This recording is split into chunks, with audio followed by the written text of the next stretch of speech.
Hey fellows, welcome to oralmasteryformen.com. Today we're going to be speaking about what every woman finds too awkward to teach you in the bedroom. I'm about to turn you into an overnight pro when it comes to going down on your woman. How? Simple. I'm going to share a few tricks of the trade. We all know how embarrassing it can be in the bedroom when she doesn't reach climax, and how awkward it feels when she pretends that she's satisfied when, deep down, we know she isn't. Trust me, we've all been there. And as a man, nothing feels worse than coming up short, especially in the bedroom, right? Well, that's why you're here, so just sit tight and listen up. It's actually not as confusing as you think, so don't worry. Just stay with me, and soon she'll be under your sexual spell. Sound good? Great. Let's get into it. Okay, first things first. You need to know how all the parts work together if you are going to achieve sexual arousal and orgasm, right? You don't cook a steak on a cold frying pan, do you? You lubricate it. You turn on the heat. You let it sizzle, then you add the steak. It's just the same with a woman, but better looking. How? Simple. The key is simply understanding the female anatomy. This is crucial to pleasuring her and something most men overlook. Now, I'm not going to give you a biology lesson, so here are just the main bits you need to know. Now, you may think you know it all. Believe me, I did too.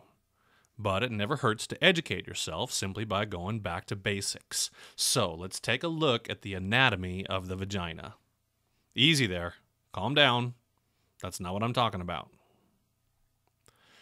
Did you know the hood on a woman's vagina is a fraction of the size of the head of a penis, but yet has twice as many nerve endings? Around 8,000, in fact. Imagine the sensation that you could create by stimulating 8,000 nerve endings. Trust me, just that bit of info alone will have her like putty in your palm. The clitoris, also known as the jackpot, is so sensitive that it retreats back into the hood at the moment of climax. But first, you have to tease it out. You see, just below the clitoris, you have what is called the frenulum. This is basically where the tops of the inside edges of the inner lips meet, but again, this is also an extremely sensitive area and also has loads of nerve endings. Aren't you glad you stuck around now? Trust me, this information is golden. Then you have the urethra, also known as the pee hole, which is actually surrounded by the Grafenberg spot, also known as the G spot. Yes, named after the German physician himself. See, you learn something new every day. The word spot is actually misleading, as the G-spot is actually a zone behind the pubic bone which can be stimulated via the front wall of the vagina. And lastly, you have the vagina, aka the playground. Now, don't take this information lightly. Seriously. Believe it or not, you now know what over 84% of men have no clue about whatsoever. The key is to stimulate each one bit by bit.